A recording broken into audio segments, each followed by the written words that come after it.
क्या आपके बच्चे की आंखें अक्सर लाल रहती हैं, बार बार जलन की शिकायत करता है, आंखों को मसलता है या फिर आंख से पानी आने की शिकायत करता है? तो हो सकता है ये ड्राई आई सिंड्रोम के सिम्टम्स हों। पहले तो ड्राई आई बड़ों की एक बीमारी होती थी, लेकिन आजकल अक्सर ऐसा देखने में आ रहा है कि छोटे बच्चे भी इससे पीड़ित होते जा रहे हैं। नमस्कार, मैं हूं डॉक्टर दिनेश शर्मा, प्रकाश नेत्रालय एवं पंचकर्म केंद्र से। आज के वीडियो में मैं आपको बताऊंगा कि छोटे बच्चों में ड्राइनेस के कारण क्या हैं, लक्षण क्या हैं और पेरेंट्स आप लोगों के लिए आप क्या वो उपाय कर सकते हैं जिससे बच्चों में ड्राइनेस आने की संभावना खत्म हो जाए।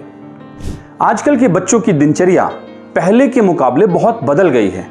हमारे समय में जब हम छोटे बच्चे थे तो दिनचर्या बिल्कुल एक अलग पैटर्न पे थी। ज्यादा शारीरिक और आउटडोर एक्टिविटीज का इस्तेमाल होता था, एक्सपोजर होता था। बट आजकल पढ़ाई की वजह से या घर के माहौल में बदलाव के कारण या एकल परिवारों के कारण बच्चे आउटडोर एक्टिविटीज से दूर हो रहे हैं और ज्यादातर समय मोबाइल, टीवी और कंप्यूटर पर बिता रहे हैं। खान पान की एक्टिविटीज बदल गई हैं, डिशेस चेंज हो रही हैं, सांस्कृतिक बदलाव आ रहा है और जिसकी वजह से फास्ट फूड का चलन भी बढ़ा है। आइए जल्दी से जानते हैं कि बच्चों में ड्राई आइज के लिए कौन कौन से इंपॉर्टेंट फैक्टर्स हैं जो रिस्पॉन्सिबल हैं। सबसे पहला फैक्टर है स्क्रीन टाइम का बढ़ना। कोविड के बाद मोबाइल, टीवी और कंप्यूटर का इस्तेमाल ऑनलाइन क्लासेस की फॉर्म में ट्यूशन या ऑनलाइन कोचिंग के लिए बढ़ गया है। स्कूलों में भी एक एडेप्टेशन आ गया है जहां पे होमवर्क और दूसरी एक्टिविटीज मोबाइल और कंप्यूटर के माध्यम से ही संचालित हो रही हैं। डिजिटल स्क्रीन का बेवजह इस्तेमाल करने से जब बच्चा लगातार टकटकी लगाकर स्क्रीन पर देखता है तो उसकी ब्लिंक रेट कम हो जाती है और परिणामतः आंखों की नमी सूखने लग जाती है। तो ये एक बड़ा कारण है आज की डेट में कि डिजिटल स्क्रीन का अनकंट्रोल्ड इस्तेमाल करने से आंखों में ड्राइनेस के सिम्टम्स डेवलप हो रहे हैं। दूसरा कारण है धूल और प्रदूषण। छोटे बच्चे अक्सर बाहर मिट्टी में खेलते हैं या जिन बड़े शहरों में हम रह रहे हैं वहां पहले के मुकाबले प्रदूषण का स्तर बढ़ा है। तो धूल और प्रदूषण की वजह से भी आंखों की नमी सूख सकती है और ड्राइनेस के सिम्टम्स डेवलप हो सकते हैं। अगला इंपॉर्टेंट फैक्टर है पानी की कमी और गलत खान पान। बच्चे अक्सर पानी कम पीते हैं। पेरेंट्स को ये ध्यान रखना चाहिए कि उन्होंने ऑप्टिमम तरीके से सही मात्रा में पानी पिया या कमी कर रखी है। इसी के साथ जंक फूड और दूसरी जो पिज़्ज़ा, बर्गर, नूडल्स, ये फास्ट फूड की जो कैटेगरी है, यथासंभव इससे बचाव करें और घर का बना हुआ ही पौष्टिक खाना बच्चों को खिलाना चाहिए। अन्यथा पानी की कमी और गलत खान पान की वजह से भी आंखों में ड्राइनेस के सिम्टम्स बढ़ सकते हैं। इसका अगला कारण है नींद की कमी। बच्चों का नींद का पैटर्न कई बार डिस्टर्ब हो सकता है। खासकर छोटे बच्चों में ऐसा देखने में आता है कि बच्चे देर रात तक जगते हैं, सुबह देर से उठते हैं। या बड़े बच्चे भी मोबाइल, टीवी और कंप्यूटर के इस्तेमाल की वजह से या परिवार में उनके पेरेंट्स की दिनचर्या के कारण वो देर रात तक जगते हैं और सुबह देर से उठते हैं। इसकी वजह से भी बायोलॉजिकल क्लॉक डिस्टर्ब होकर आंखों में नमी में कमी आ सकती है। इन सब फैक्टर्स का एक क्यूमुलेटिव इफेक्ट के रूप में जब हम देखते हैं कि शारीरिक गतिविधियों में कमी, दिनचर्या में बदलाव और डाइट का बदलना, ये सब चीजें एक साथ शरीर में वात और पित्त को इम्बैलेंस करती हैं। अगर हम पहले के दौर में देखें, आज से तकरीबन 20 से 30 साल पहले, तो छोटे बच्चे आउटडोर एक्टिविटीज ज्यादा करते थे, पढ़ाई का, डिजिटल स्क्रीन का बर्डन कम होता था, घी दूध की मात्रा अधिक खाई जाती थी और पोषण भी भरपूर मिलता था। इस वजह से उनकी आंखों में ड्राइनेस के सिम्टम्स नहीं आते थे। परंतु आज फिजिकल एक्टिविटीज में कमी आने के कारण घी दूध पे लिमिटेशन आ गई है, जंक फूड का प्रभाव बढ़ गया है। इससे शरीर में ड्राइनेस संभावित रूप से बढ़ जाती है और इसी का कारण है कि आंखों में भी नमी कम होकर ड्राई आई सिंड्रोम के सिम्टम्स आ जाते हैं। आइए अब समझते हैं कि बच्चे में ड्राई आइज के सिम्टम्स को कैसे आइडेंटिफाई करें और समय पे पहचानें, क्योंकि छोटा बच्चा कई दफा अपनी प्रॉब्लम को सही से बता नहीं पाता। इसलिए पेरेंट्स, आप लोगों को, हेलो, मैं आपसे बात कर रहा हूं, आप पेरेंट्स को यह समझना पड़ेगा कि उन लक्षणों को आप अपने बच्चे में ट्रैक करें, मॉनिटर करें और सही समय पर डिजीज को डायग्नोज करके उसके उपचार के बारे में सोचें।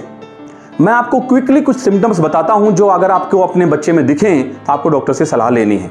अगर बच्चा बार बार आंखों को मसलता है, आंखों में दर्द की शिकायत करता है, टीवी को बहुत नजदीक जाके देखने की कोशिश करता है, उसका पढ़ाई में मन नहीं लग रहा, पढ़ाई से बचने की कोशिश अगर करता है, दूर की चीजें पहचानने में अगर आपको लगता है कि उसको परेशानी आ रही है, या तेज रोशनी में जाते ही अगर बच्चा अपनी आंखों को बंद कर लेता है या सेंसिटिविटी फील करता है, इन सब सिम्टम्स का एक मिला जुला प्रभाव ये हो सकता है कि निश्चित ही उसकी आंखों के अंदर नमी की कमी होकर ड्राइनेस के सिम्टम्स बनने लगे हैं और एक बड़ी बीमारी के रूप में वो कल को कन्वर्ट हो सकता है। अब मैं आपको बताता हूं कि पेरेंट्स क्या ऐसे सावधानियां रख सकते हैं कि जिससे बच्चों में उनकी दिनचर्या भी डिस्टर्ब ना हो, उनका काम भी चलता रहे, वो मॉडर्न लाइफस्टाइल के साथ मॉडर्न जीवन शैली में कदम से कदम मिलाकर के भी चलें और आगे प्रोग्रेस करें, लेकिन ड्राई आइज से तो बचें। सबसे पहली कंडीशन है स्क्रीन टाइम को सीमित करें। पेरेंट्स को यह इंश्योर करना पड़ेगा कि उनके बच्चे का स्क्रीन टाइम मिनिमल और जरूरत के हिसाब से ही हो। मैं ऐसे सैकड़ों परिवारों में देखता हूं कि माताएं अपने बच्चों को खाना खिलाने के लिए पहले उनके हाथ में मोबाइल और टैबलेट देती हैं, उसके बाद उनको फीड कराती हैं, भोजन कराती हैं। ये कौन सा तरीका है? इससे बचें। गैर जरूरी स्क्रीन का इस्तेमाल आपके बच्चे के लिए फायदेमंद नहीं है। आपने पहली बार मोबाइल बच्चे को दिखाया तो वो मोबाइल देख करके खाना खाने लगा, अन्यथा पहले सब लोग बिना मोबाइल के खाना खाते थे। ये पेरेंट्स को बहुत जरूरी बात है जो समझनी चाहिए कि गैर जरूरी स्क्रीन का इस्तेमाल बंद कराएं। मोबाइल, टीवी, कंप्यूटर में वीडियो गेम्स खेलना, अननेसेसरी यूट्यूब देखना, टीवी का इस्तेमाल करना। अगर पढ़ाई के लिए स्क्रीन जरूरी है तो हम एंटरटेनमेंट के आवर्स को कम करें। इसलिए इस बात को इंश्योर करें कि बच्चे का स्क्रीन टाइम 1 से 2 घंटे से ज्यादा ना हो। 2 या 3 साल से छोटे बच्चे के लिए तो 0 होना चाहिए। उसके बाद जरूरत के हिसाब से थोड़ा बहुत इस्तेमाल करा सकते हैं। दूसरा पॉइंट है बच्चों की कुछ आदतों को ऑब्जर्व करें और उसमें सुधारें। जैसे स्क्रीन पे काम करते समय या पढ़ाई करते समय भी बार बार उनको ब्लिंकिंग के लिए प्रोत्साहन दें, सही दूरी से पढ़ने के लिए बोलें, सही दूरी से मोबाइल और कंप्यूटर या टीवी देखने की जो दूरी होनी चाहिए वो ऑप्टिमम लेवल पे हो, ये इंश्योर करें। और ये आदत का हिस्सा है, एक बार आदत बनेगी तो उनकी हैबिट में आके बचाव होना शुरू हो जाएगा। तीसरा पॉइंट है उनके खान पान पे ध्यान दें। ये इंश्योर करें कि बच्चों की डाइट के अंदर भरपूर पोषक तत्व बैलेंस्ड फॉर्म में जा रहे हों। फास्ट फूड अवॉइड कराएं। Pizza, burger, noodles, Maggi, pasta, cold drink और भी दूसरी जंक फूड की पूरी कैटेगरी, बेकरी आइटम्स सब अवॉइड करके आप ये इंश्योर करें कि बच्चे की डाइट के अंदर गाय का घी, दूध, हरी सब्जियां, फ्रूट्स, बादाम और दूसरे विटामिन और अन्य पोषक तत्वों से भरपूर डाइट आप उनको रेगुलर बेसिस पे दें, जिससे कि स्क्रीन के दुष्प्रभाव उस डाइट के माध्यम से बैलेंस हो सकें और आंखों में ड्राइनेस की समस्या डेवलप ही ना हो। चौथा पॉइंट है बच्चों को आउटडोर एक्टिविटीज के लिए प्रेरित करें।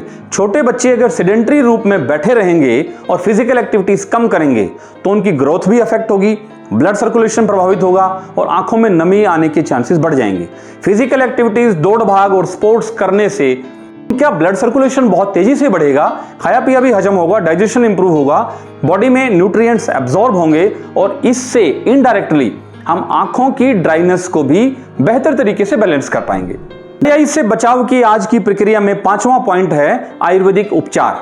मैं आपको एक छोटी सी होम रेमेडी बताता हूं। सौंफ 250 ग्राम, अखरोट 50 ग्राम, नारियल 50 ग्राम, सफेद मिर्च 50 ग्राम, मामरा बादाम 100 ग्राम और मोटी मिश्री आधा किलो। इन सब चीजों को अच्छे से बारीक पीस के पाउडर बना के कांच के जार में भर के रखें और हर रोज बच्चे को 20 से 30 ग्राम, आप कोशिश करें कि 30 ग्राम की मात्रा पर डे बच्चा चबा कर खाए और ऊपर से दूध पिए। ये एक चीज आप उसकी डाइट में शामिल करा दें। इसके साथ में दूध और घी का उपयोग भी बढ़ाएं। थोड़ा सा देसी घी या नारियल का तेल या बादाम का तेल हाथों पे, उंगलियों पे लेके आंखों की अंदर से बाहर की तरफ ऐसे थोड़ा मसाज भी करें।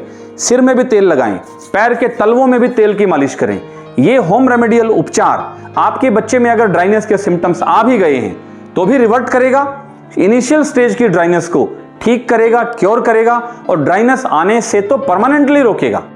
फिर भी अगर एक स्टेज से ज्यादा प्रॉब्लम है, एक लिमिट से ज्यादा अगर लक्षण हैं और ड्राई आइज एक बीमारी के रूप में बच्चे में पनप रही है तो सही उपचार आयुर्वेदिक डॉक्टर की सलाह से ही हो पाएगा। अगर आपके बच्चे को भी ड्राई आइज की प्रॉब्लम है और आप प्रॉपर उपचार उसका चाहते हैं तो नीचे दिए नंबर पर आप हमारे यहां भी बात कर सकते हैं। ऐसे सैकड़ों हजारों पेशेंट्स हैं जो छोटे बच्चों के अंदर ड्राइनेस की जो समस्या थी वो ठीक हुए हैं। यहां पर आप अपने बच्चे की कंडीशन को डिटेल में चर्चा करें, समझें और उसका कैसे उपचार हो सकता है इस बारे में जानें। उम्मीद है आपको वीडियो पसंद आया होगा। अगले ऐसे ही किसी एक वीडियो में हम फिर मुलाकात करेंगे। तब तक आप अपना खूब ख्याल रखें। सर्वे भवन्तु सुखिनः, सर्वे सन्तु निरामया, सर्वे भद्राणि पश्यन्तु, मां कश्चित् दुःख भाग् भवेत्। आपका बहुत बहुत धन्यवाद।